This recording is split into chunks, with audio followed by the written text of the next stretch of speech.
Okay, so we are live. Kyle, thank you very much for sparing some time to come on the podcast. I hope all things are well. Yeah, thanks for having me, Alex. I'm excited to chat with you today.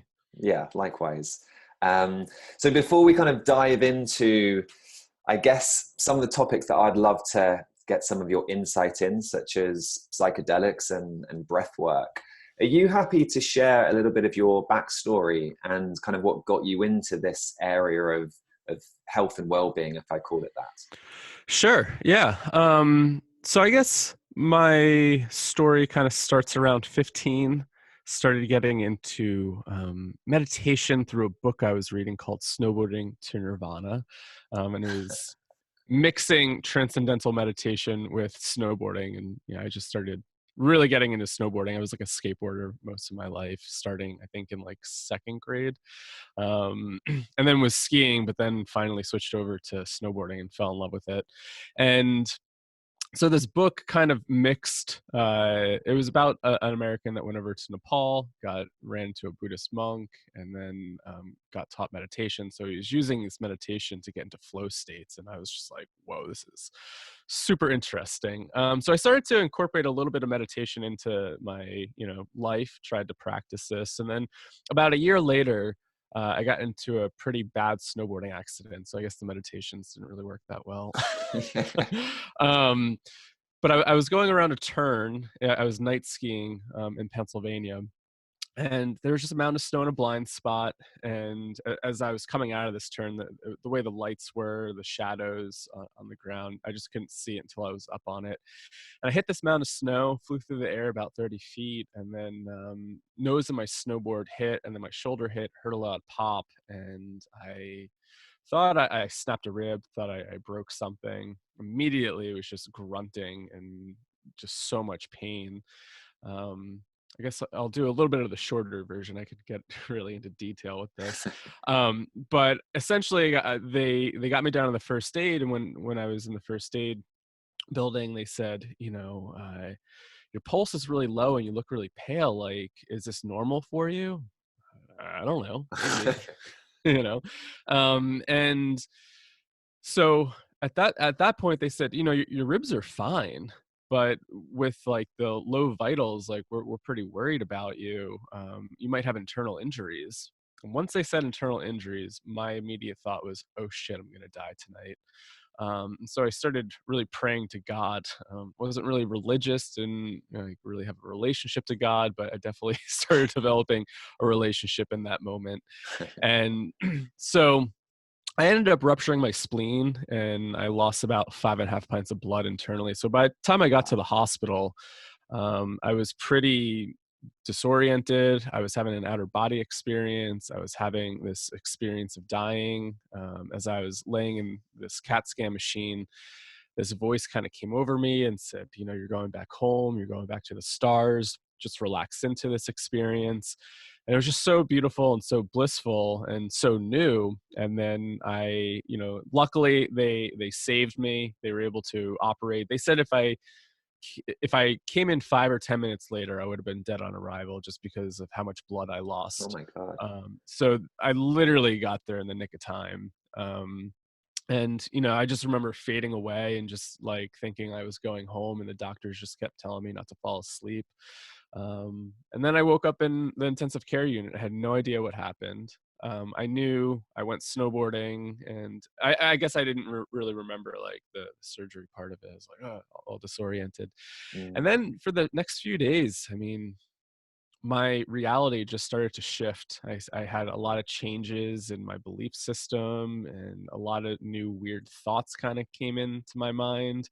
And so that experience really kind of set me forth on this path of wanting to explore consciousness, understanding the mind, and understanding this human experience. This dance with death has just really made me appreciate life in a new way, to the point of like, this stuff is so magical to be here every day. It's pretty amazing. Yeah. So yeah, that experience, there's a lot of highs associated with that, of like being alive and being thankful, but then some of the psycho spiritual challenges that came after the near-death experience were really challenging. I was 16, so trying to reintegrate back into school was really challenging, and I was dealing with a lot of heavy existential questions. There was a point where I was like, am I even alive? Like, I know I'm alive. I know I'm back in the world where I was, but there was a sense that maybe I'm not, like it felt like part of me just got so disconnected with that trauma. And so I fell into a pretty heavy depression, and thought a lot about death and kind of suicide in a sense, because this feeling of going home, it was like I got this taste of what that might be like, and it felt so familiar. And I guess my psyche just wanted to go back to that place. And so just, I think I was 19, 19 or 20. A friend of mine gave me some psilocybin mushrooms. And from that point on, I mean, that just really changed my life. I went in with a kind of a depressed mindset. And I came out of that with a total new like rebirth and appreciation for life and what was going on, because this experience helped me kind of recontextualize my trauma. It almost allowed the trauma to come to the surface, to be processed in a different way that I couldn't get to by talking about it or trying to share it with others. It kind of brought it and had me like re-experience it. And I think there's something in the re-experiencing that helps the psyche resolve whatever's going on in there. And so this experience was really profound, kind of had this, outer body mystical experience, and maybe like talking to entities and stuff like that. I mean, really quote unquote trippy, but I guess the way that I view it is because when I go into detail talking about it, people are like, oh, do you think those entities are real? And it reminded me so much of my near-death experience.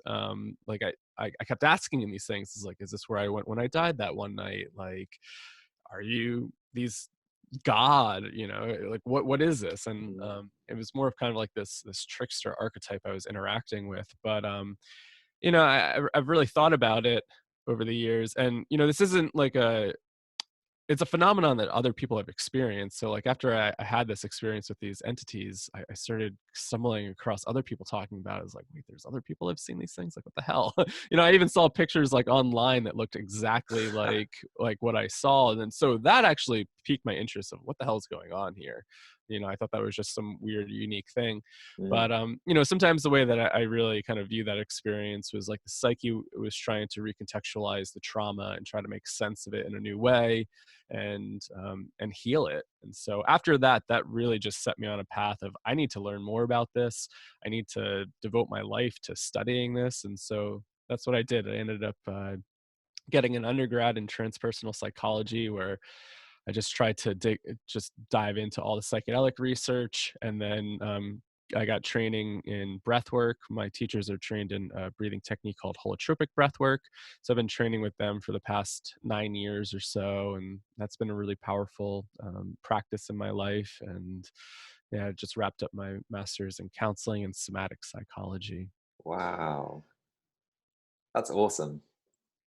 Yeah, I have similar thoughts in regards to some of the stuff that I would do. So we mentioned off air that I had my first experience with psychedelics, and I left there, like I said off air, thinking it's just some of the most important work that's being done. But as a result, I also started looking into, what kind of psychotherapy qualifications can I need? When it becomes legal in the UK, I want to be in a position where potentially I have an opportunity to use it in a therapeutic setting, because as you say, I think its ability to help us integrate trauma, as you said earlier, or recontextualize experience, or I think so far for me, sometimes just shine the light on something in such a way that we have a greater ability to deal, process, integrate, act upon it. So it's almost like we might know there's something or a challenge going on in life, but the experience we have during the ceremony and during the psychedelic experience just shows us in a way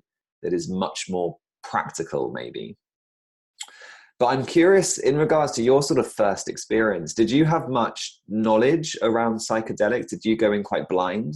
I went in quite blind. I think I had an experience. I think I had experiences with cannabis at that point, and because I remember, I'm like, thank God I had that, because I don't know how I would have felt otherwise. But no, I went in pretty blindly, like in the sense of like literature. I think I had one experience with psilocybin before that. It was a much lower dose, but I mean that would not have prepared me for this kind of level of experience. But no, I didn't really read any of the literature behind it. I really didn't know anything about it in the sense of like, I always heard like friends talk about it in high school, and I always hear like friends like joke around about like, oh, elephants, and you see things, but like this was beyond anything I could even comprehend. So yeah, I went into it pretty blindly. Great. And do you look upon it differently now? So do you think that in the ideal world, we would always go into it with, I guess, a preparation phase? I think that's important. I think these are very powerful substances, and having some sort of preparation can just help mitigate some of those risks. And then again, I like to be safe and cautious, but then I think about my own experience going into it naively and kind of beginner's mind. I had no idea what to expect, right? So, as I got older and started doing more research and putting more intention into it, those experiences changed. But there was something about kind of going into it blindly, I think, that, I don't know, helped catapult me. The only thing I knew was do this in nature. Like my friends were always like, if you're going to do this, just go out in nature. So me and my friend went out into the woods. We went hiking. So we were out. I put my phone away. Like I guess I did know like certain things of like, we're going to go out in the woods. We're not going to have our phones. We're just going to go and be in nature. And so I guess in that sense, I did have a little bit of prep, but I had no idea of like what this experience was going to be like. That really interests me because, I mean, I've had 3 sort of, I would call them psychedelic experiences now using mushrooms, but I can't really envision me being outside while doing it. Like I like the blindfold on, lying down, and just, I think that the visual elements to me, and music seems to be huge for me during these sort of experiences. And I am intrigued by the idea of doing it sort of and moving around and being in nature, but I'm not sure I'm quite there yet. Yeah, you want to make sure you're in a safe place in nature. Like maybe Right. going out to the park isn't the best idea, where people are walking by and stuff like that. Maybe a little bit more secluded around like a house, if you have a house in nature or something like that. But you said you got back from a retreat, so was that an ayahuasca retreat or It was psilocybin? psilocybin, yeah. So it was at Synthesis in. Oh, awesome. Yeah. So it's quite funny, really. There were, I think there were 9 of us attending. And it was a very similar story in regards to what got us there, which was Michael Pollan's book. So It's influenced a lot of people. Yeah, it really has. So everyone had read it, got really curious. It was really my first exposure to psychedelics. I was really, I guess, blind, if I use the words, to psychedelics, what they had been used for in sort of the 50s, 60s, and the research that had been done back then. But it all just kind of blew my mind. And I was like, I need to explore this. It just sounds so interesting. And being in the health field, I think also just made that even more so. So yeah, I went, took a 30-gram dose of truffles, did a lot of prep. So I read all the books they recommended reading, but in all honesty, it didn't particularly help in the sense that my mind was blown. You can't really prep for an experience like that, right? Like you can, but there's no words or you just can't really explain it to somebody. You could hear stories, you could hear it, but I mean, that actual experience when you're in it, very hard to prep for. It is. I mean, I think the main benefit for me was probably just like some of the case studies I'd read, so stuff that can happen. But most importantly, the idea of surrendering and how important that is within the context, because there was what felt like probably a good half hour or so where I was wondering whether I'd lost my mind. I was generally thinking maybe I've had a psychotic break, that I was one of the bad cases and that I was never going to go back to normality. But having had that kind of message of surrender, trust, have faith, be open, I really stuck to that. And it was this very strange experience whereby, although there was part of me, and certainly the narrative in my mind was, have I lost my mind? Is this a psychotic break? There was this other part of me which was like, well, this is still beautiful. Where I am feels and sounds so beautiful that I'm kind of at the same time okay Right. if this is where I'm going to spend eternity. So that was kind of a good half hour, and I'd already surrendered, I feel, to a large point from that perspective, because I definitely had a half hour of real anxiety and nausea, to the point of close to freaking out. I think, and from everything I understand, that was just the ego trying to hold on to a bit of control.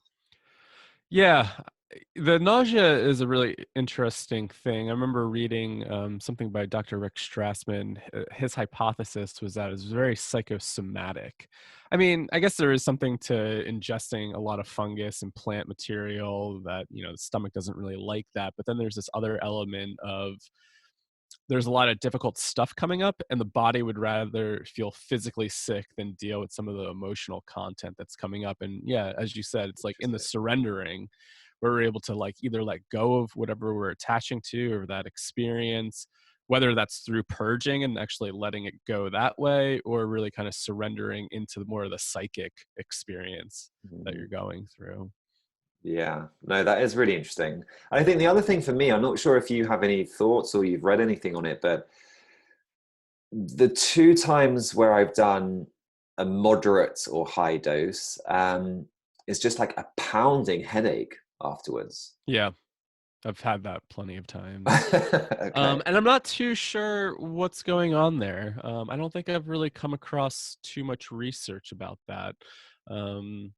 Could be something with the serotonin receptors, but I don't know. It could be not too familiar Sure. with the headache afterwards, because it's interesting with like some of these psychedelics, like psilocybin and LSD. A lot of people report feelings of relief, especially with cluster headaches. Huh. When I was in Jamaica 2 years, or not last May, but the May before, for a retreat, and there's a participant down there that was dealing with cluster headaches, and they sought out the retreat specifically to try to get some healing and just some distance from the pain. And they had a really awesome success with that. I mean, they said they didn't have any headaches that whole week. So it's interesting. I don't know what the mechanism with the headache post is. And then on the flip side, you're seeing mushrooms that, possibly might treat cluster headaches or even some degree of migraines. That's fascinating. I have a really out there theory. Go for it. I want to hear it. Which it probably makes even no sense, like scientifically, but my thought was that obviously my understanding is on psychedelics, components of or compartments of the brain that don't usually communicate with one another are strongly communicating with one another. And whether there is an element of that being involved with it, almost like just the sheer shift in how the brain is communicating and functioning has led to some form of, headache ultimately. Right. I don't know if that's too far of an out there idea. I mean, that's what my thought was too, with like Okay. neuroplasticity. You're opening up new neural connections. Your brain is just in a different state, and thinking of it as a muscle, using these new neural pathways that you haven't been able to access before. I mean, what is that like for the brain actually? Could that Yeah. be stretching the brain, not physically, but it's just creating these new pathways that we haven't had access to, and getting access to a lot of different material and different parts of the mind, which, thinking about a muscle, if you haven't used a muscle in a while, that hurts, right? So if Right. you're starting to open up to these new ways of thinking or these new pathways, then yeah, I mean, I don't see why that. I don't know. That was my theory. So I Okay. don't think So it's that not far too out out there. there. Yeah. Good.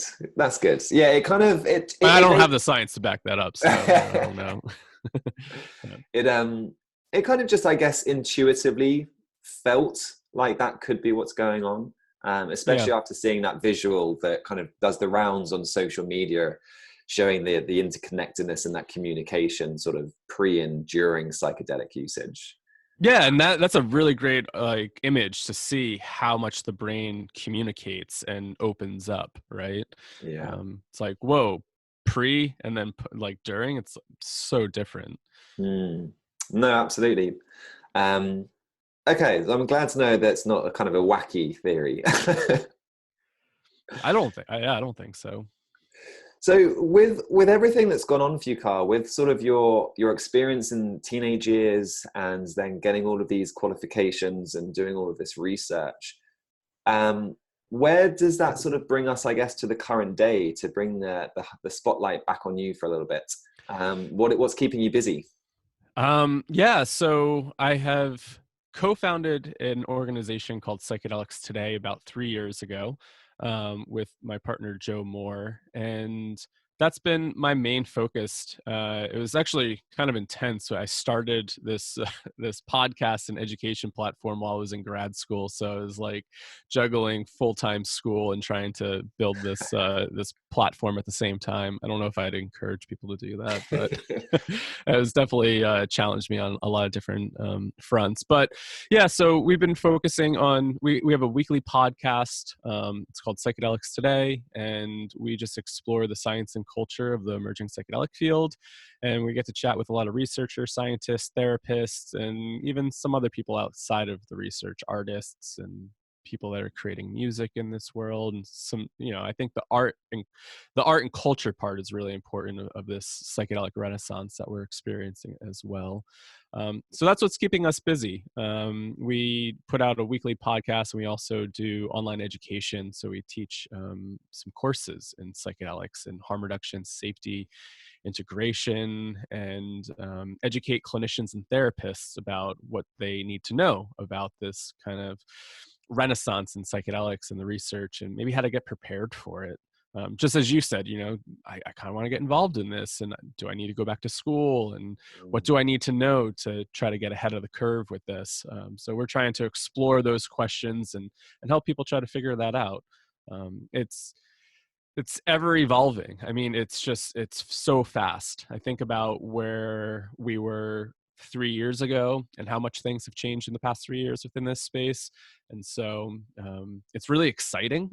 When I first started to get really interested in this stuff well over 10 years ago at this point, like I didn't really think, there would be some sort of career or anything in it. Like when I was telling my friends, I want to go to school for transpersonal psychology because I want to study psychedelics, they're like, what are you going to do with that? Right. And now it's to the point where it's like, well, there's a lot of research happening.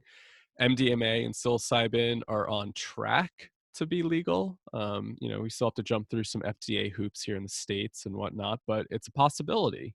And it looks really good right now. So, I mean, even the fact that the FDA has granted what's called breakthrough therapy designation for psilocybin and MDMA to help fast track the approval process, that's huge. So, Yeah, it's exciting times, definitely. I'm super keen to try and just keep an awareness of what's going on there, because hopefully the UK may follow suit at some point as well.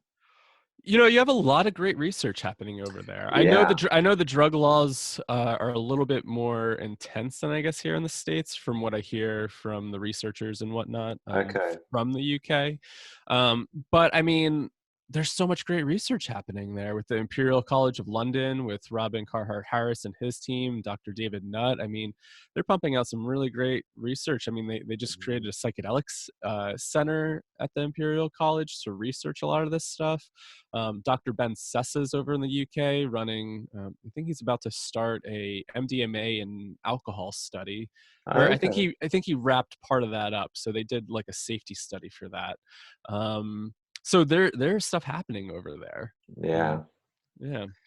No, it is. It's super exciting. I've actually applied. I think who did I apply to? KCL for any sort of studies in the well, rather than sort of some of the studies they're doing in things like depression. Right. Just because, I think it's going to be groundbreaking if it can become legalized and brought into a therapeutic setting. Um, but I'm interested, Carl, also in if you're happy to share anything around this context, how you feel psychedelics and your near-death experience has just helped evolve you as a person, separate to maybe sort of the I guess the kind of the career and the passion side of things. So is there anything on more of a philosophical or even a personal level in regards to your life and how you interact that you're happy to share? Yeah, that's a big question. Um, so after my near death experience, I mean, that was just profoundly shifting in so many ways. It was actually funny. My mom just showed me an email that she got from my high school teacher on Thanksgiving. So it was a few weeks ago.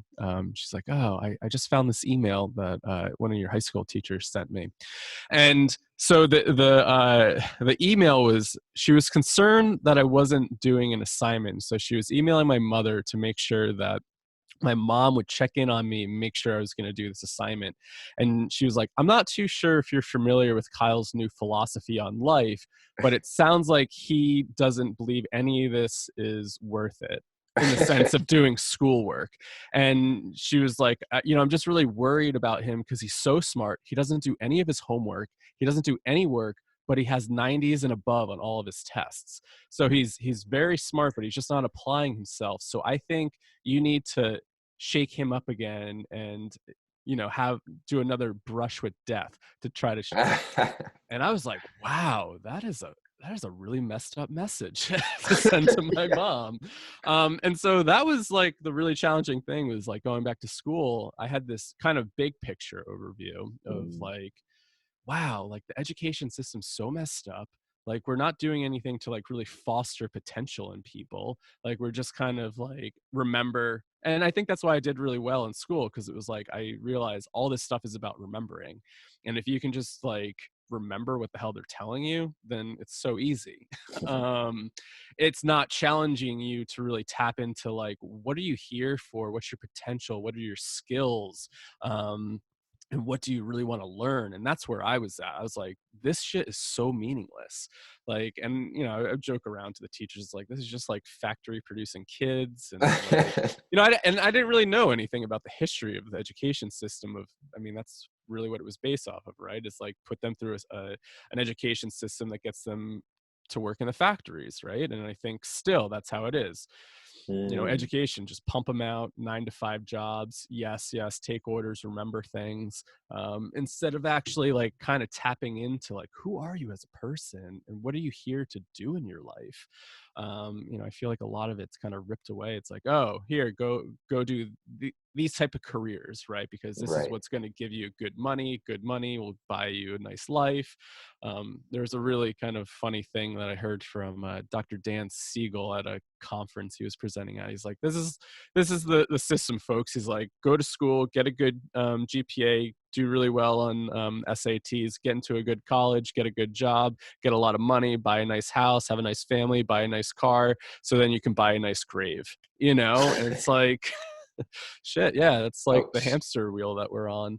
Yeah. So after that near-death experience, like I was just struggling with like how to show up in the world after having such a profound shift in my mindset.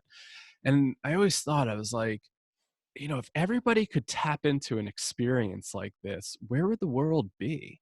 Like, how would we like really change a society if we were able to understand that there's so much more out there and this is so much bigger than us? And so, I really struggle with that. I was like, man, that'd be so cool. Like if we could all tap into it, because what the near death experience taught me is that we all have the potential. It's part of our human nature to tap into this bigger thing.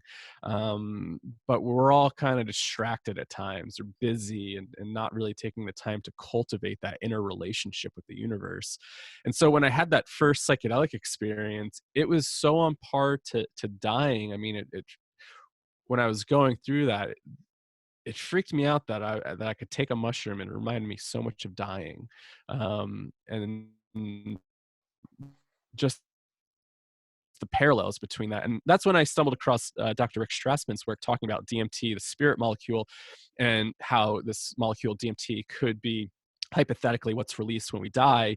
And so I really attached to that and said, wow, like I had this orally active dose of DMT through psilocybin, and it reminded me so much of dying. And I felt like I was there and I had a similar experience. Then maybe I did have some sort of endogenous release of DMT as I was actually dying.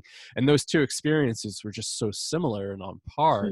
And so that kind of got me thinking of like, wow, there's so much potential here if we could create containers for people to explore their relationship, and we have these tools and substances to do that. Where could this take us? You know, how could it really shift our mindset to want to live more fuller lives, happier lives? So I don't know, I could keep going, but there's a lot there. Any other questions or anything that you want to dive a little bit deeper into, or something I didn't answer? I think that's beautiful. I think it resonates deeply with my integration phase after synthesis, which was very much around what the hell am I doing? And like some of the conversations I'm having and some of the stuff that I'm talking about, while with a little bit more time to reflect on this and to integrate it, still is incredibly meaningful. Mm-hmm. It feels like some of the conversations had in the new, if I could say, the like sort of nutrition space, so to speak, now for me just feel a little bit sort of mundane and not as significant as maybe beforehand, because I guess as Michael Pollan says, the snow globe got shaped and got shaped well. And you start thinking about I started thinking about the healing capacity of these drugs as well, or these medicines. And some of the experiences had, including like feeling my second chakra, for example, it opened up all these doors that felt much more powerful, much more meaningful, and much more healing than some of the things that we consider when we're talking about nutrition or supplementation or functional testing, etc. So I had this little mini crisis of, oh my God, am I in the wrong industry? Am I doing the wrong thing? But the way it kind of evolved was the body is the vehicle, it's the vessel of the soul and the spirit, and therefore it needs to be nurtured and taken care of to the best of our ability. But we just need to explore, or again, I feel I need to explore the psycho-spiritual side of things a lot more as well. Yeah, that's it's interesting on how individual these experiences are. So like I've been the opposite. I've been so focused on the psycho-spiritual and kind of have neglected the body at times. And when I go into those experiences, I go, oh my God, my body's so important. This is a vehicle, right? And it's like, oh, I'm so caught up in the psycho-spiritual all the time. And so I always think about like where people are at in that like kind of wheel of wholeness, right? It's like all these little sections and things get out of balance, and maybe we spend too much time in one section, not enough in the other, and we're not like really kind of creating that wholeness there. We're either in one section too much and the others not enough. And so sometimes these experiences can just help us remember who we are as a person and reevaluate how we're living our life. And I think like one of the potentials here is, I think as a culture, we don't maybe think about death as much. Maybe we're a little afraid of it. I mean, I'm afraid of it still at times. The unknown is always fearful, right? But I always think about this quote that I came across in a death and dying class that I took. And it was like, how we live our life is how we prepare for death, and how we prepare for death is how we live our life. And so it really brings this level of consciousness to it, of like, how am I showing up on the day-to-day basis if I know that tomorrow could be my last day? What do I really want to focus my energy on, and what does it feel like my soul purpose wants to align with? Because our time here isn't like infinite, right? It's finite. And so how are we using this time that we have here and aligning to the greatest potential? And, sometimes shaking the snow globe up, getting different perspectives helps us to align. We go, oh man, I've been spending way too much time here. I need to balance this out and do something different. But that's really challenging. Change is hard. Yeah.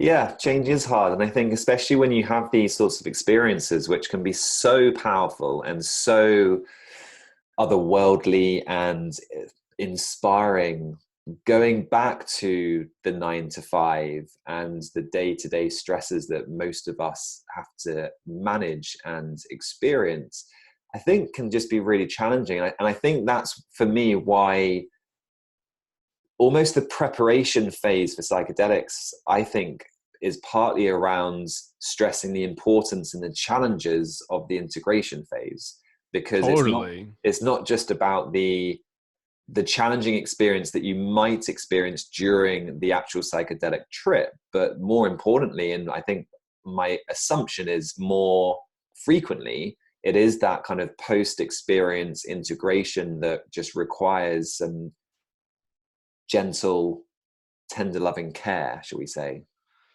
Yeah, and this brings up the importance of intentionality of why we're going to engage in something like this. As I mentioned, these are very, very powerful substances. Mm, And I think sometimes I get a little loose when I talk about it because I'm just so submerged in it. But we need to show up with a lot of responsibility with these substances. yeah, Sometimes how the media presents it is, these might be silver bullets. You read these like something like Michael Pollan's book, oh my God, this helped this person out so much. This is the answer. And I mean, psychedelics aren't for everybody.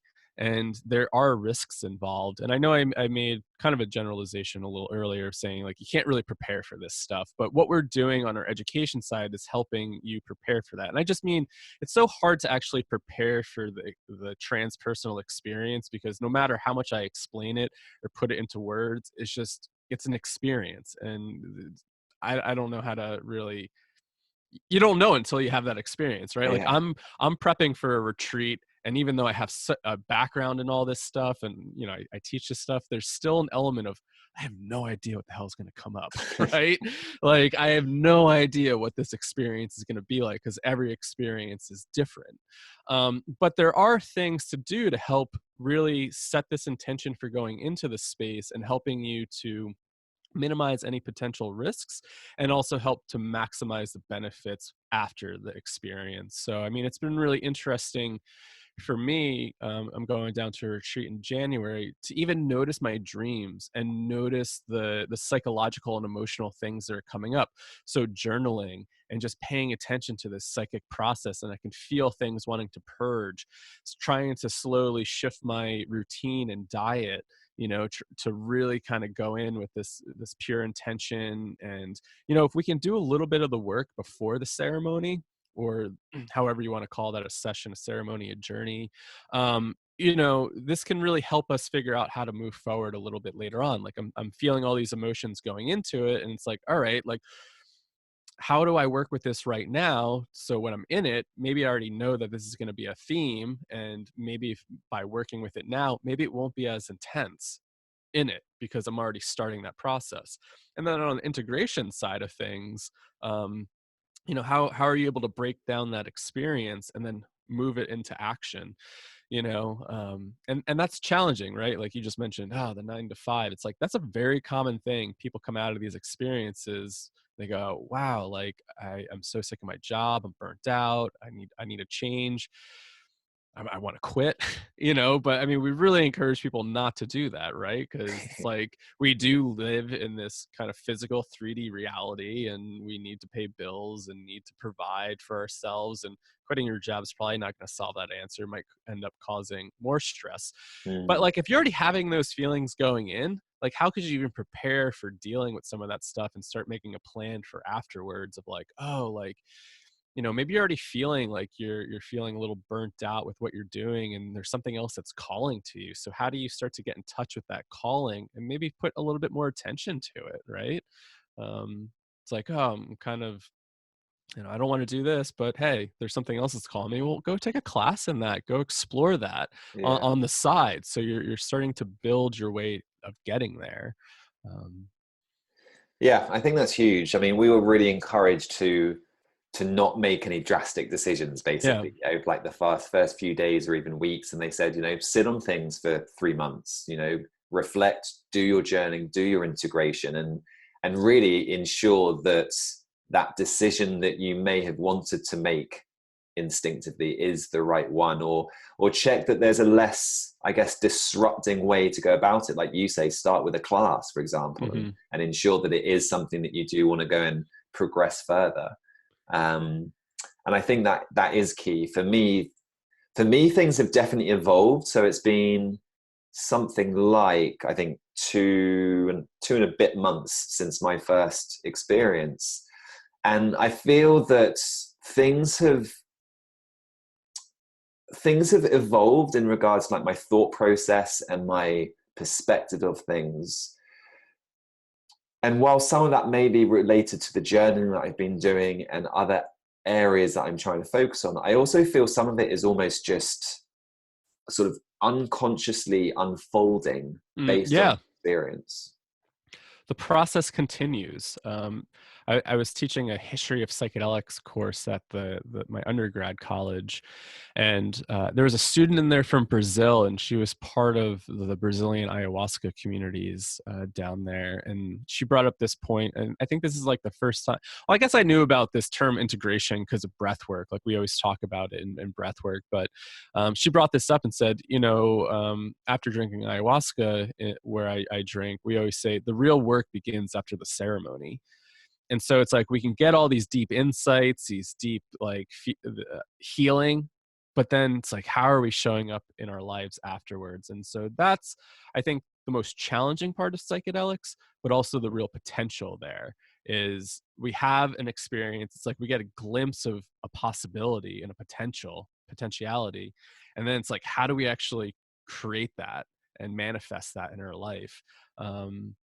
And that's the challenge, the integration part. It's like, wow, like I saw it, I saw what the universe wants me to do, but shit, now I got to come back here and try to figure it out. Yeah, And that's difficult. that is difficult. And I think that's where having, I'll use like the term an integration therapist or a life coach, or essentially, let's say someone in your corner supporting you is really important. Because one of the things that I think I found, two things I'll mention actually that come to mind. One, a little bit off tangent, but I think important for anyone who might be considering exploring psychedelics. Going back to your point initially, which was this kind of idea that I had seen my potential and that I had had these visual experiences where people were supporting me and wanting me to reach my potential. And at the same time, almost feeling not anxious, but feeling, let's say, overwhelmed by how do I do this? Like, it's almost like you see the gap between where you currently are and your potential. And sometimes I imagine that can be huge. It probably is for all of us ultimately.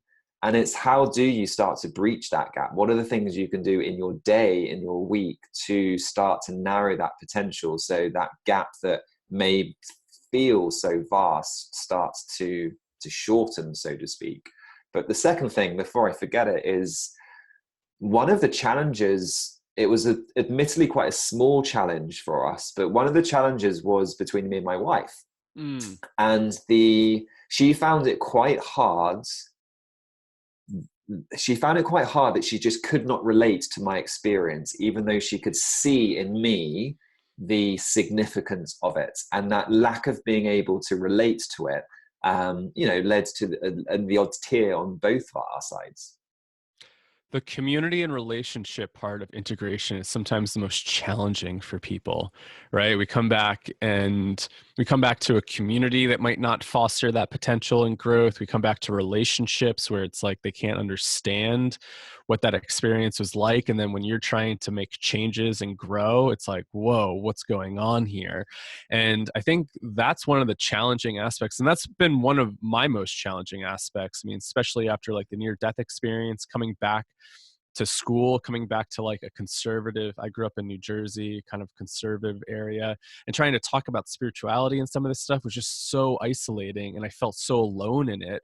And then, with some of my earlier psychedelic experiences, trying to talk to people about it, it felt like there was a lot of shame in there. And then it's like, oh, what are you doing? And you're starting to like, you're so obsessed with this stuff now. And when we're creating such rapid change from outsiders, it's scary, right? It's like, whoa, what is this person going through? Like, why are they making all these decisions?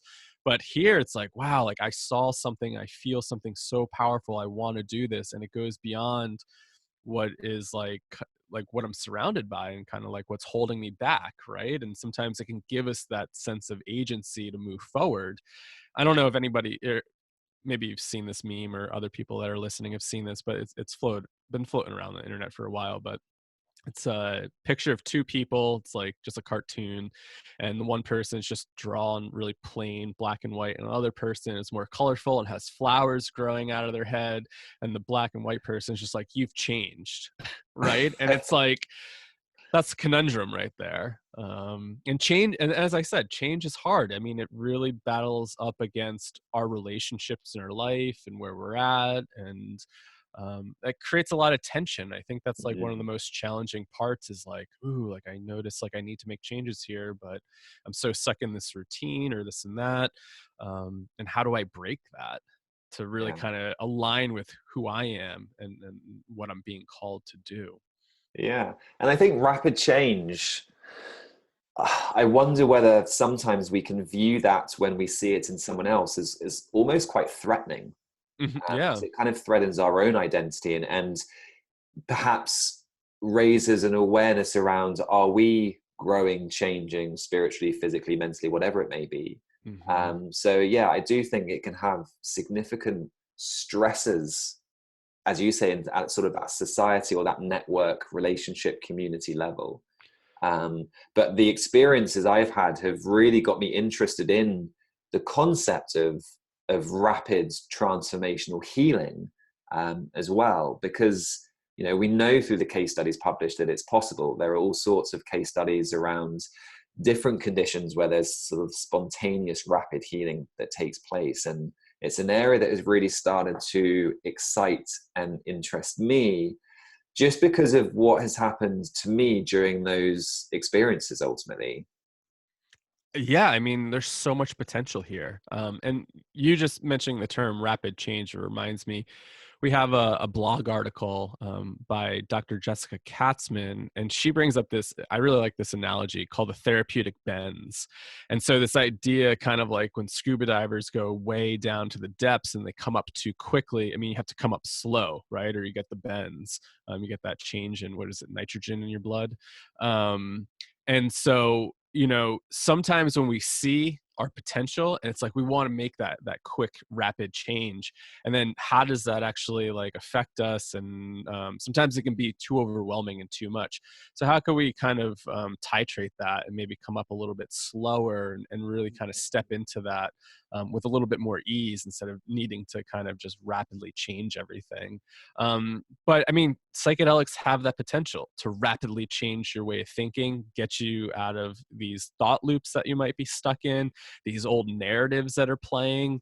That's really kind of got me really interested in like narrative therapies, and just the idea of narratives, and how our mind programs our stories, and just this like idea that Dr.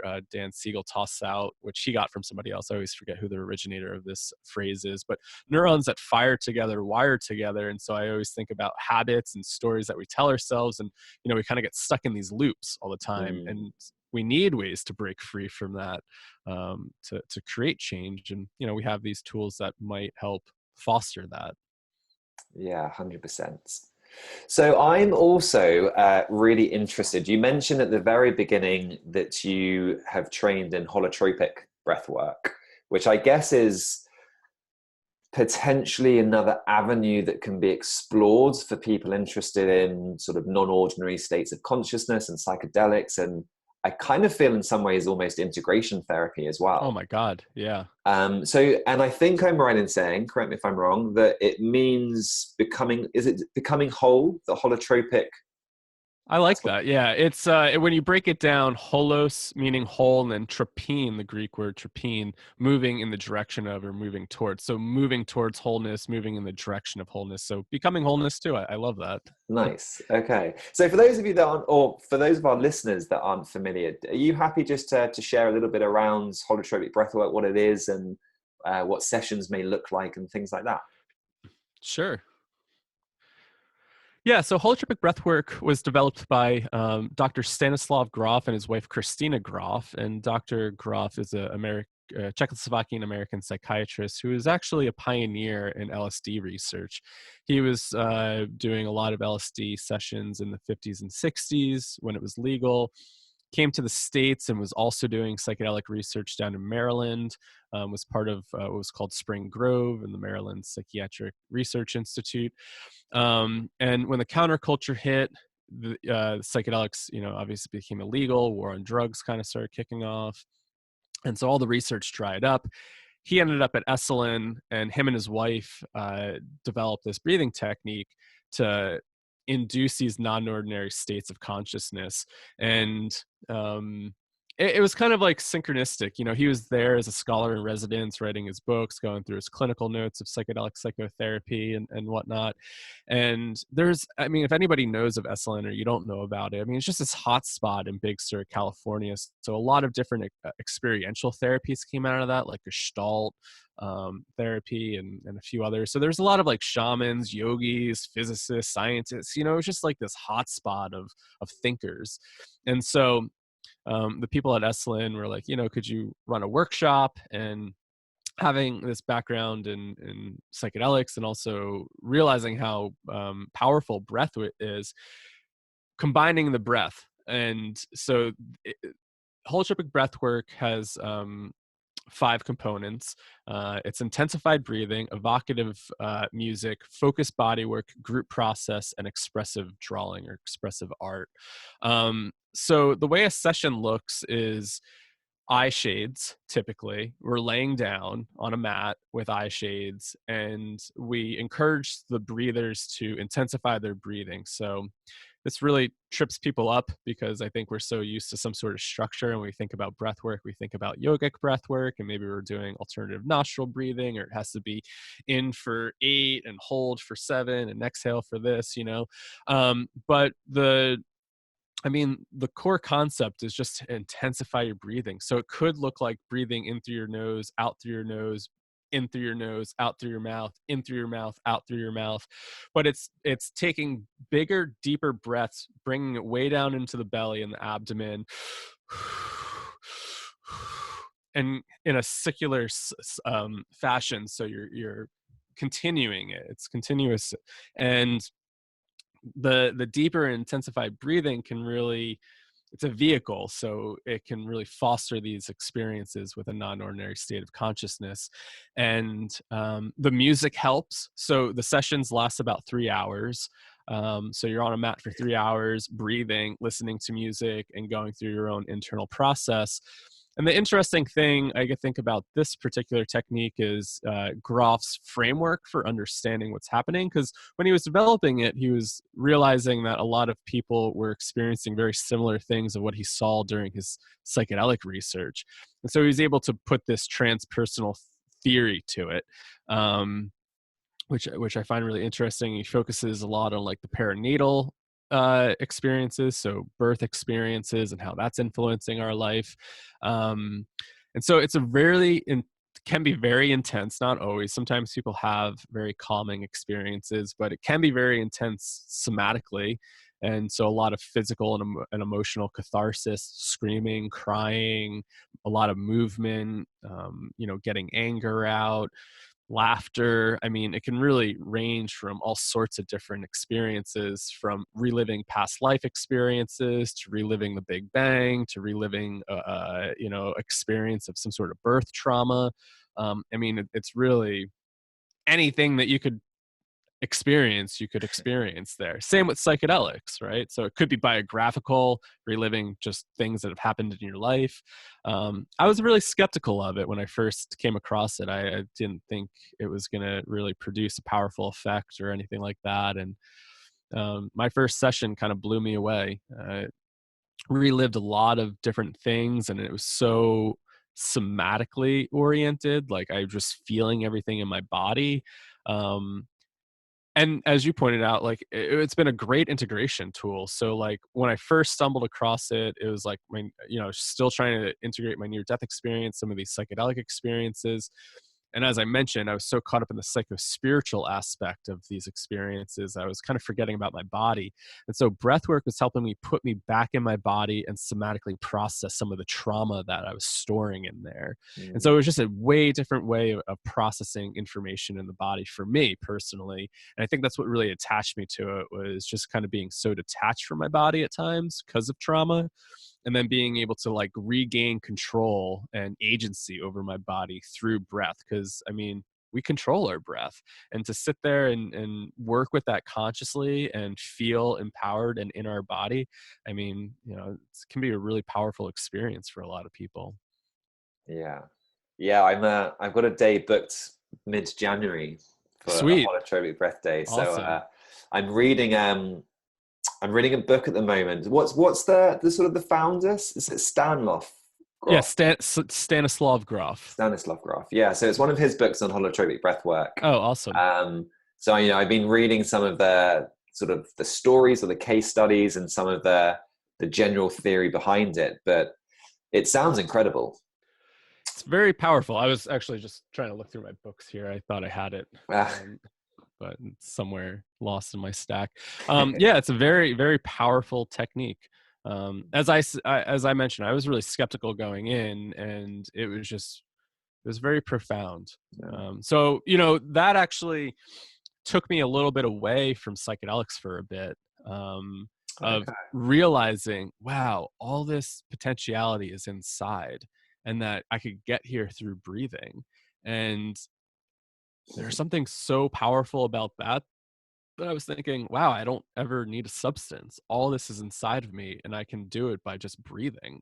And Yeah. so that's been a lot of my work for the past 9 years, working with our teachers and helping to facilitate. We're in the process of getting a nonprofit going to train and educate people. And so we're calling it Dream Shadow Transpersonal Breathwork. So it doesn't have the holotropic name to it, but it's in the lineage of Stan's work and that type Amazing. of theory and practice. Just it's a little bit different because it incorporates a little bit more philosophy, I think. Okay. Yeah, I mean, I had a similar experience in regards to we did a transformational breath session before the psychedelic ceremony, and there was an intense emotional and physical sensations for me, sort of uncontrollable laughter, and afterwards a kind of beautiful but a deep sadness. And it was around what you just mentioned, this idea that this has always been available to me, this kind of beautiful joy and happiness and love that I'd experienced. And then this sadness that, oh, it is available to me. So that's kind of really spurred me to explore the breath side of things more. So yeah. And we get a lot of people that reach out for consulting calls and just want to learn more about psychedelics. And, that's always an entry point I direct people to. It's like, if you're, as I mentioned, like psychedelics aren't for everybody. And for some people that might have like really big traumas and things that they're working through, like being in a more therapeutic container can be very important for working with this stuff, and maybe engaging in somatic practices like breath work or some types of somatic therapy like somatic experiencing, Hakomi, some body oriented stuff, to kind of get in the body and grounded and work with that before jumping into a psychedelic experience could be really helpful. So yeah, I always kind of point people, if you're totally new to this, maybe breath work is a really great place to start out. So you can like understand what it's like to be in your body, to breathe, to have, and sometimes people's first experiences aren't always like mind blowing with breath work. Sometimes you got to stick with it, but it can be a really, really powerful technique. Yeah, it was definitely a sneak peek into what my psychedelic experience was going to be. And Yeah. I literally apologized to the group because during the breath work, I was just obviously laughing out loud and, for one of the better expressions, disturbing the class, as it were, while everyone Right. else was doing their own thing as well, obviously. But it felt like this might come up during the psychedelic experience as well, and so be it, it did.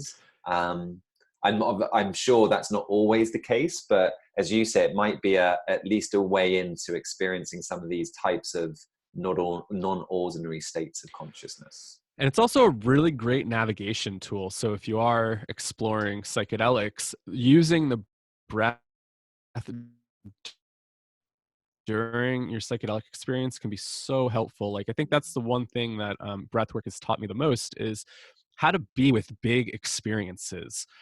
So, there's this idea that when we're doing breath work, it's like when a big emotion comes up, we really encourage people to breathe into that, to stick with that feeling and make it bigger, and really to go into that feeling. There's a saying that our teacher says, it's kind of maybe a little off-putting, but never give up an opportunity for death and dismemberment. And so there's this idea of double bookkeeping. You're on the mat breathing, but your psyche might be reliving another experience of, say, you're getting chased by a jaguar in the jungle, right? And the jaguar is about to eat you and he gets you, and you could struggle with that, right? But what would it be like to just surrender into that experience, breathe into that experience, and let it process that way? And coming back to like your earlier topic of surrender, right? Like, what happens when we can surrender into this? We can regain control of our breath and feel safe in our body, so our psyche can process the material that's coming up. And I think that's where some of the spontaneous healing occurs, is when we're able to really be with whatever experience we're going through and we can feel safe with it. Because when we don't feel safe, then it's like, our fight or flight kicks in. It's like we need to get out of here. Our nervous system gets a little dysregulated. And so creating safety within these containers is super important for the healing aspect. Yeah, absolutely. And for me, it kind of reminds me of, I think it was the Stephen Covey, focus on what you can control and let go of what you can't. Because for me, it was this idea of, I've taken truffles, I can't not take those truffles. The only thing I can now do is just to continue to try and surrender. So in some ways it's nice, because like there is only one option. It's just kind of then focusing upon that. And as you say, maybe focusing on the breath. We were given a mantra along the lines of, let's see if I can remember this. Be open, trust, let go. Let go. Yep. And those little mantras, those little ideas and comments throughout the books around surrendering and trusting the process and leaning into whatever's coming up, for me was really helpful, definitely. Yeah. And it kind of reminds me like the difference between breath work and psychedelics. Psychedelics is like you buy a ticket, take the ride. There's no getting off. Like once you ingest it, that's it. But with breath work, it's like you have agency over that, right? If something becomes too overwhelming, you can slow your breath down. You can kind of be with the experience in a different way. And so, that's why I think breath work is just a really great tool to really understand how to be with emotions and use that if you decide to move into psychedelic spaces. Because there are a lot of people that have a huge fear of letting go and they like to be in control. And maybe that's the reason why they would never want to do a psychedelic, is because of that fear of losing control.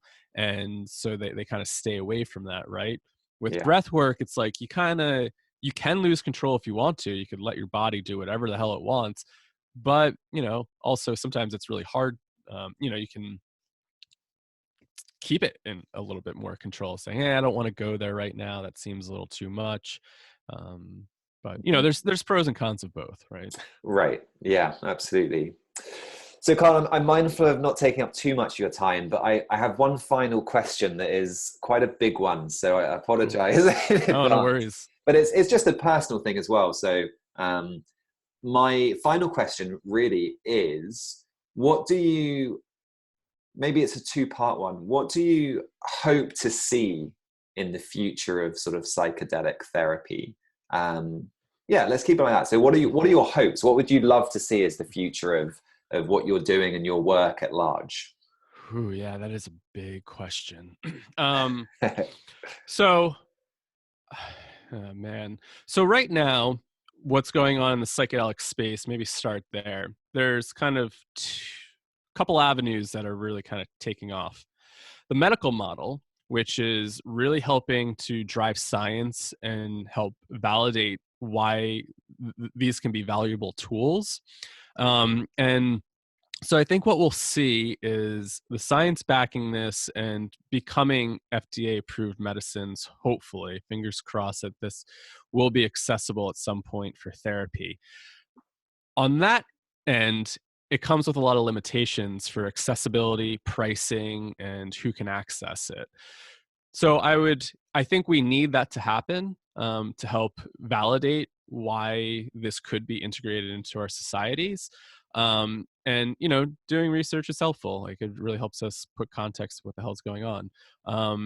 And then what else is happening is decriminalization movements that are kind of happening here in the United States. So Colorado has decriminalized psilocybin mushrooms on a city level, and then Oakland decriminalized all plant medicines on a city level as well. So those two measures were saying lowest priority, no resources for prosecution.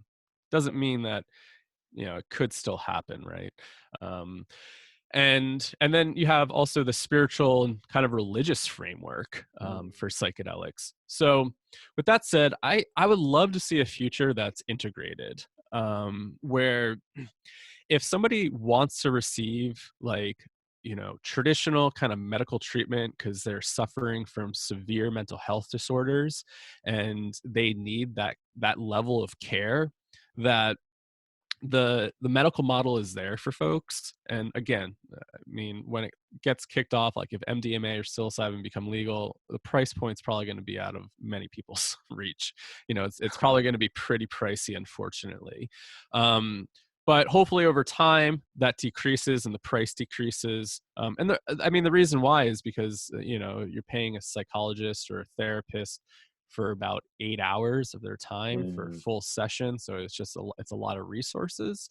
So I would love to see like an integrated model of having that medical model there for people that need that level of care, that are dealing with very severe traumas, that might need that.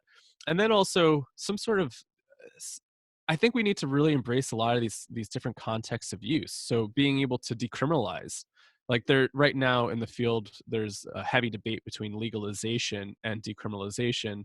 Legalization being on that end of the medical model and kind of like capitalizing on psychedelics versus decriminalizing it, which also has Okay. um, a social justice component. Why should anybody be arrested for exploring their mind and using a substance that they're trying to heal? So on that level, legalization can also kind of push people outside of it, but I think we also need to decriminalize these things. So if the people want to explore this in a context that they feel safe with, they can do that, right? If they Mm. want to do this and they could go through a little bit of education, how to stay safe, maybe go through a little course, like a crash test course, a safety course. And if you want to go explore that in your home with some friends and kind of go deep and do this in a self-discovery context, I think people should be allowed to do that.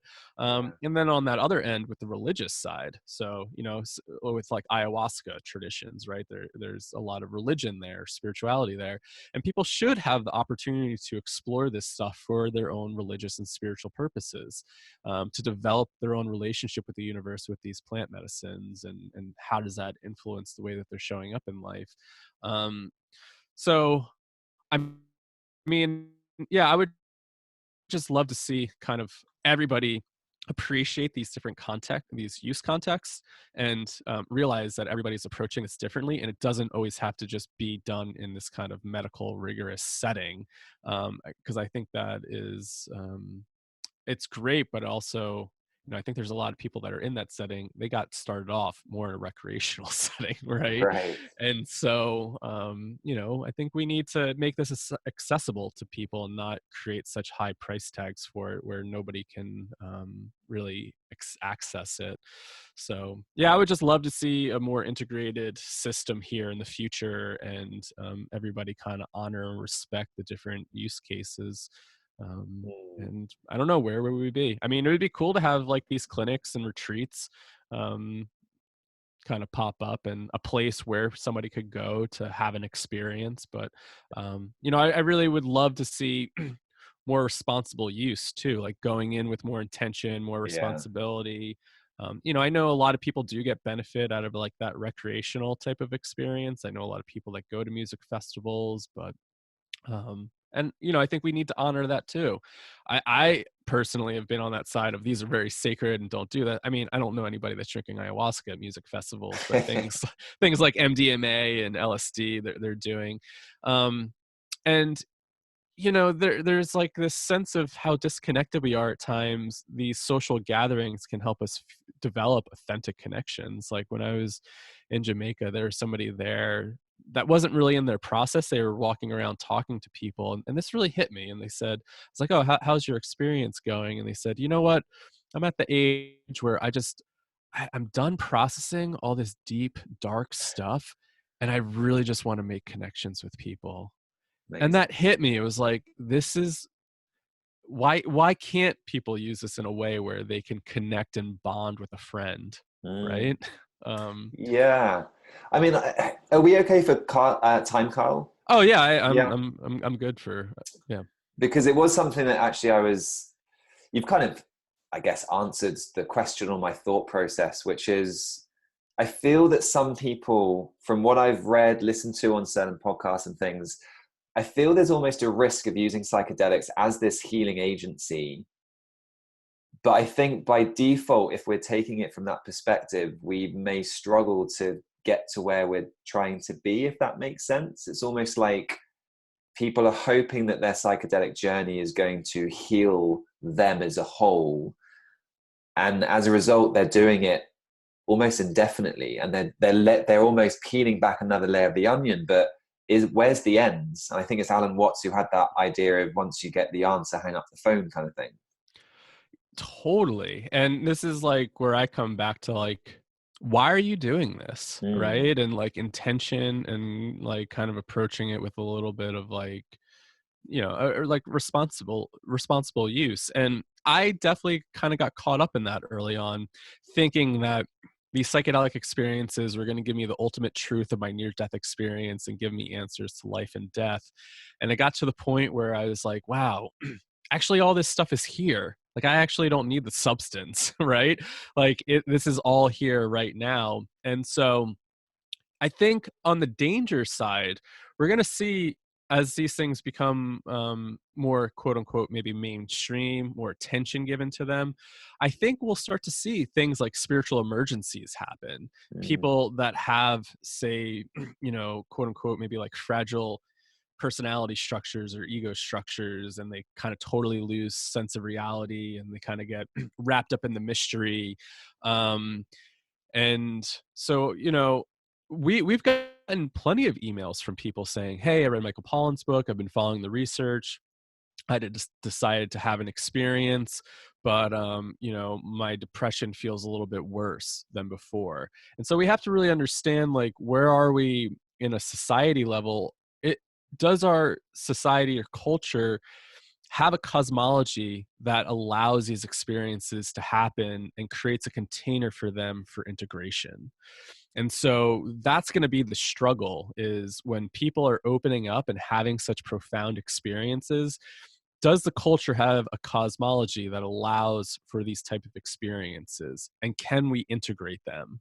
And I think this is what we saw in the 60s, right? Just it blew open. There's no container, no framework to work with it, and it kind of just got into a mess. And right, I mean, mm. kind of got shut down because of that. And so I think, you know, we should take what we learned from the 60s and kind of mature with it and see where we're heading to. And yeah, this is as as optimistic I am, and I have a whole platform dedicated to psychedelics. They've changed my life.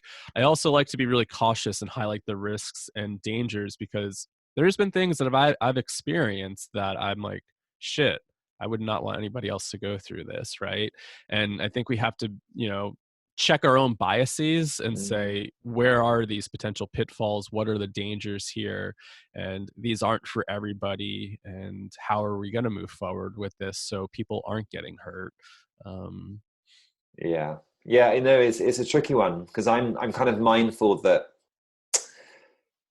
since my first psychedelic experience, like there's this little inner child of me who's like, oh my God, I want to tell everyone. I think I want to recommend it to everyone. But I'm at the same time very mindful that, like you say, these are incredibly powerful plant medicines. And mhm. I remember even towards the beginning of my first experience, just mind blown in regards to the power and what I was seeing, what I was feeling, what was going on.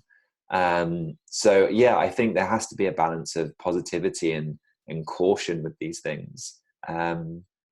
But it is interesting, and I don't know where I sit in regards to it. I'm not sure whether these people who are continually learning something from their experiences are, essentially just way ahead of me in regards to their spiritual growth, and they're seeing things, understanding things that I'm yet to get to. I'm very aware that that could be a situation. But I'm Mhm. also very mindful that through my own reflections, I could see myself doing it regularly and doing so with intention and stuff. Yeah. But is there almost an underlying belief or assumption that is leading to that behavior in the first place, which hasn't been reflected and integrated, essentially, if that makes sense? Yeah, kind of what this reminds me of is so, you reached out to me on my Setting Sun Instagram.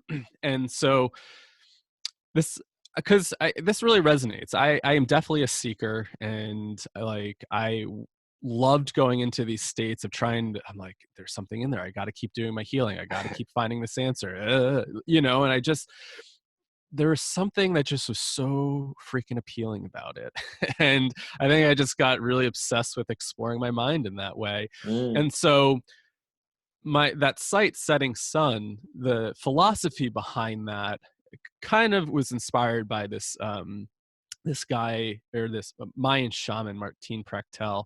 And in an interview that he gave, he said, Western culture throughout hundreds of years has always migrated west. And so, this is coming from a shamanic framework, saying that we're never really home. We're always looking for something, and our culture is always on the move. And I mean, to some extent, if you go back in history, we're all nomadic. We're always moving.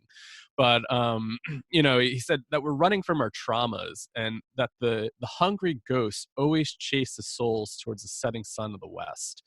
And so this idea that we need to look for this thing that's going to heal us, and we're looking for the next best thing, the grass is greener on the other side, without actually sitting with the stuff that needs to be dealt with, actually sitting there and being in the fire and appreciating that sunset and not trying to change it, and just Mm. being there and appreciating the beauty of life. And that is really hard to sit in your own process and really embody all the nuances of life and all the experiences that life offers, and trying to shift it to make it better. But what happens if you can sit with it for a little bit and realize that, hey, maybe this is all perfect how it is, right? Like, maybe I don't need to get caught up chasing the next thing, or need to kind of have this FOMO constantly, and just like, I need to keep healing this one wound. What if the wound is already healed? And what if you're just not giving yourself enough credit for that? Yeah. And so, um but on the flip side, like, Dennis McKenna said, he's like, going back to that Alan Watts quote, it's like, well, who the hell hangs up on their teacher? you know um and there's some truth to that, right? It's not to say that you'll never do this again, but I think it comes to that intentionality of going, why am I doing this? What am I trying to get out of this experience? And so, maybe it happens once every few years, when you need Mm. like a reset, you need a remembering. You've got caught up in life and you forgot who you were. and you go, oh wow, like I really need to get back in touch with myself. I highly encourage people to take long breaks if they're interested in it, or you are working with these substances. Like, what is it like to actually not do this stuff for a year or a few months and see what life can bring you? And then sometimes I feel like when you're in the dirt and you really kind of take life head on without trying to say, I constantly need to heal and get rid of every barrier in my life, but actually just be there and embrace it. And then you go back, you go, oh my God, shit. You know, there's lessons in these valleys that we find ourselves in. Sometimes, you know, we always like the peak of the mountain, but down in the valley where life is happening, there's tremendous amount of lessons about life in general. And so yeah, I think taking breaks and revisiting when you need to, and really kind of just showing up for yourself is really important. But Yeah. yeah, this is a huge topic, and I, you know, it kind of comes back to integration, right? Like, why are you doing this substance, and what are you getting out of it? You know, if you're constantly just revisiting it because like you're meeting entities and you're seeing colors, and you're doing all this stuff, like, have you made changes in your life? Has it influenced your life in any way, or have you done anything with it? And, you know, if the answer is no, then it's like, well, let's kind of reevaluate that and look at like what you might be running away from. Mm. Like, it was so interesting. Years ago, I was just socially smoking a cigarette with this ethnobotanist, and this idea of dose really hit me during this time. And I said, hey, do you want like another toke? And she said, oh, no, thanks. That's my dose. And it made me think. I was like, somebody knows their dose of nicotine. They realize that they like the feeling in their body, and they're so self-aware that they said, I've had this dose, I had this effect from it, and that's all I need. And so I don't think sometimes we consciously know that, right? It's like, oh, I've Mm. had this many experiences before and it's influenced me this way, and I feel like I need to move forward in life. Oh, okay, let's do that. Or, you know, one of my last experiences that I had was like, what are you doing back so soon? I said, I don't, I'm just so damn curious. Like, I want to know. And they're like, you know what you're supposed to be doing? Just go do your work. Come, come back when you're really down, you know, like when you really you need some motivation, or you need like a change, then come back. But in the meantime, go do your work.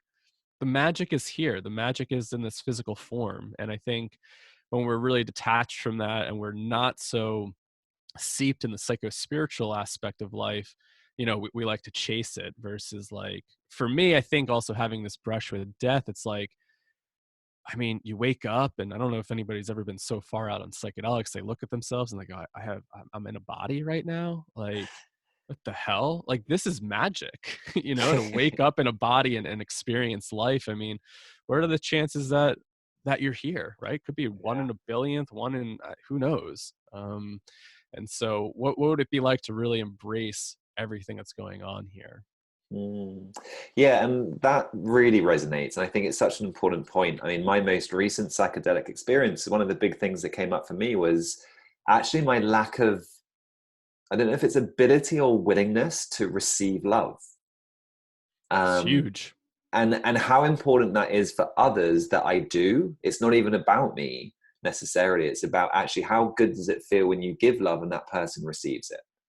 Um, and then it goes back to what you say there, this kind of idea of integration. How can you integrate those lessons without needing necessarily a substance? And we've mentioned breath work, but Breath work, yeah. I think it's behind me. Yeah. Have you read The Art of Losing Control by Jules Evans? No, it sounds really It's interesting a then. really great book. So that's all about ecstatic states and how this person spent probably, I think, a year or maybe a bit more exploring all the different strategies. So they tried psychedelics, but they did breath work.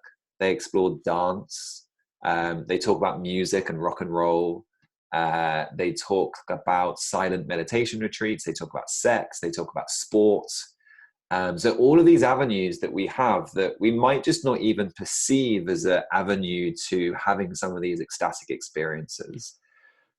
And I thought that kind of, he just explored all of these different things in his life, and obviously took all sorts of different bits of wisdom and knowledge from each one. But for me, a big thing is is breath work and exploring that. And it's also movement. And what you Yeah. mentioned earlier around potentially getting a little bit too stuck in the psycho-spiritual world compared to sort of the physical and the movement world. And as a result, the importance of ecstatic dance or exercise of some sort as a way to really just nurture the relationship that we have with ourselves.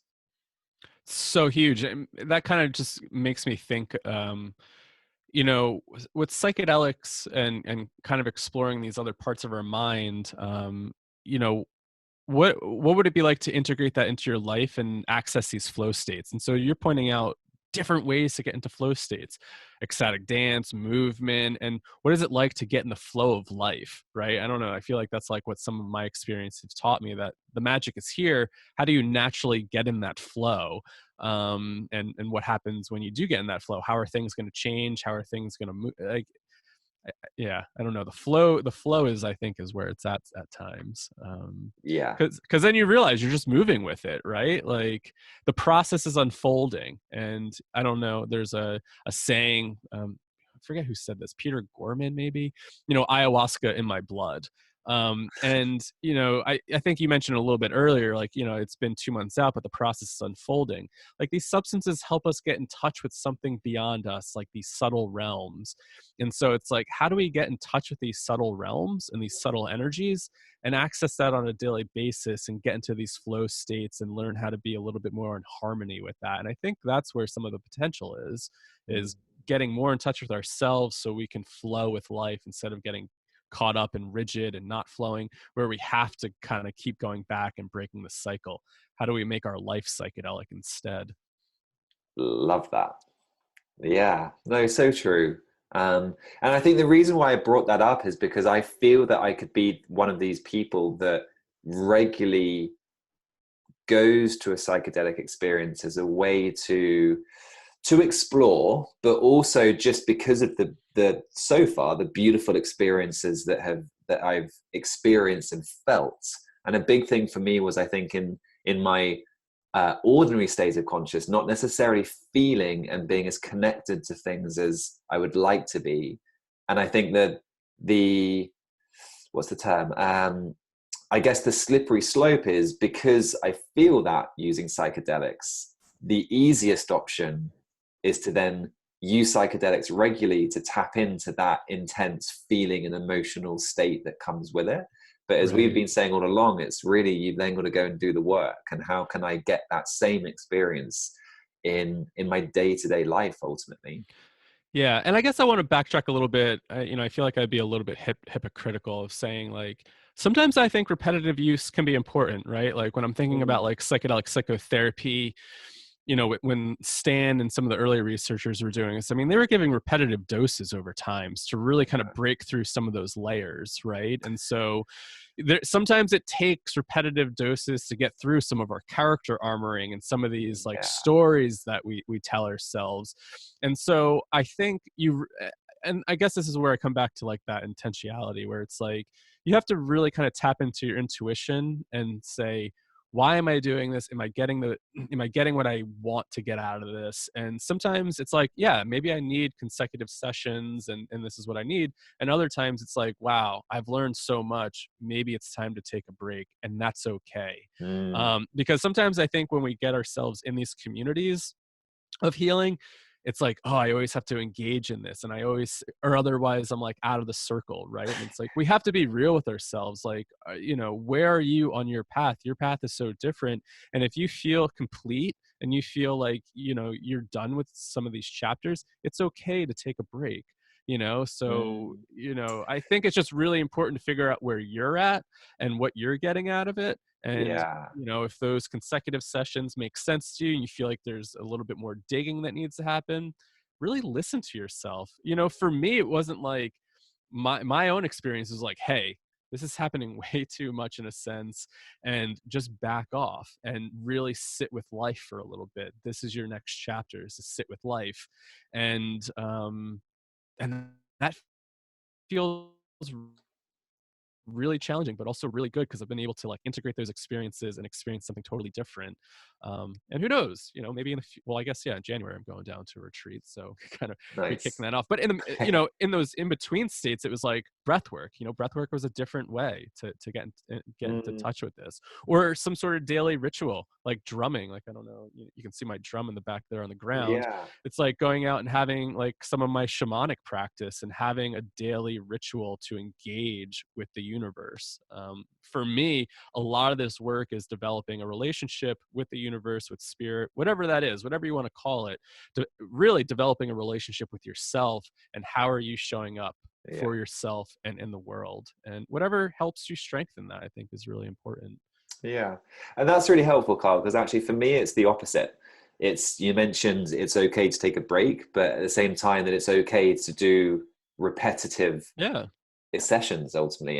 And you mentioned a few terms there, like, I can't remember quite what they were, but sort of, I guess thinking about it from a neuroplasticity perspective, there are going to be habits and elements of your identity which are just so hardwired. And this is something that I think I've just sort of felt and thought about through my own experience, which is I had all these realizations after the first experience, but I didn't plan my diary too great. So I went back into a very busy period of work.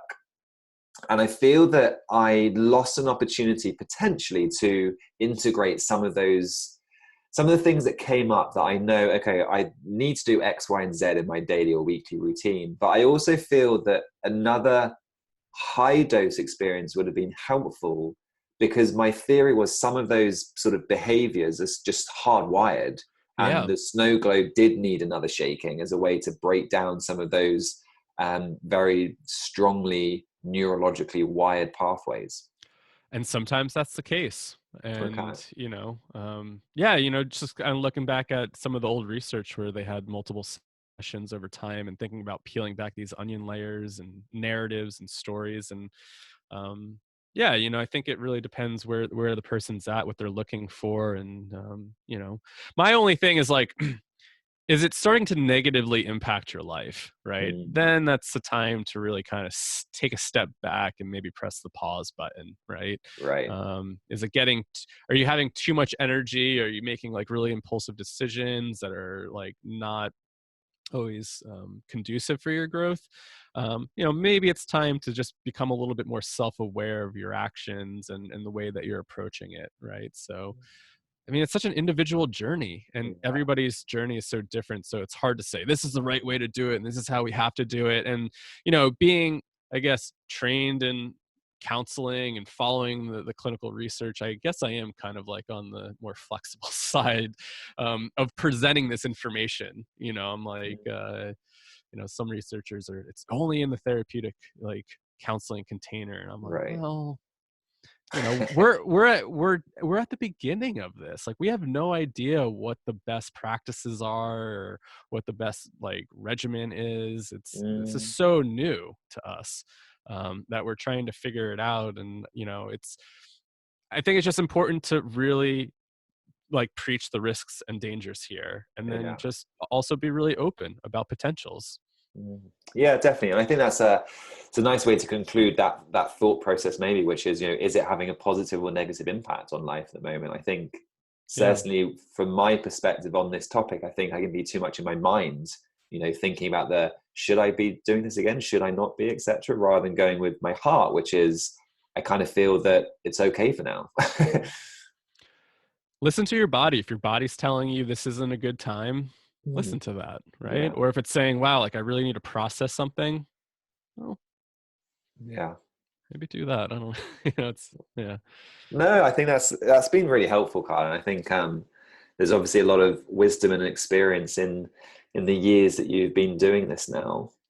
But I am again mindful of time. So I want to say, firstly, thank you for sparing an hour and a half to come and chat to me on my podcast. It's been awesome. Thank you. Where can people find you and contact you if you're happy for people to reach out or just to follow you on social media and things? Sure. Yeah. So two places you can, follow us on Psychedelics Today. So psychedelicstoday.com. You can search that on Instagram, Twitter, Facebook, and then the podcast. So we're on most podcast platforms, I think all of them.